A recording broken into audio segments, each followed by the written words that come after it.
രണ്ടാം ലോക മഹായുദ്ധ സമയത്ത് 1945-ൽ ജപ്പാൻ അമേരിക്കയുടെ പേൾ ഹാർബർ തുറമുഖം ആക്രമിച്ചതിൻ്റെ പ്രതികാരമായി ജപ്പാൻ തീരനഗരമായ ഹിരോഷിമയിൽ ആദ്യമായി അണുബോംബ് ആക്രമണം നടത്തി. അതിപ്രസരണശേഷിയുള്ള 3 മീറ്റർ നീളമുള്ള ലിറ്റിൽ ബോയ് എന്ന അണുബോംബാണ് 1945 ഓഗസ്റ്റ് 6-ന് രാവിലെ 8:15-ന് അമേരിക്ക ഉപയോഗിച്ചത്. അന്നത്തെ അമേരിക്കൻ പ്രസിഡന്റായിരുന്നു ഹാരി എസ് ട്രൂമാൻ. അണുബോംബ് വർഷിക്കാൻ ഉപയോഗിച്ച വിമാനം എനോള ഗേ എന്നതായിരുന്നു.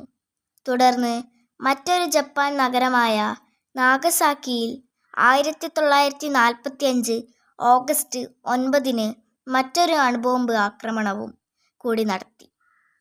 2 ആക്രമണങ്ങളിൽ മാത്രമായി 2,46,000-ഓളം മനുഷ്യരാണ് കൊല്ലപ്പെട്ടത് എന്നാണ് വിക്കിപീഡിയയുടെ കണക്ക്.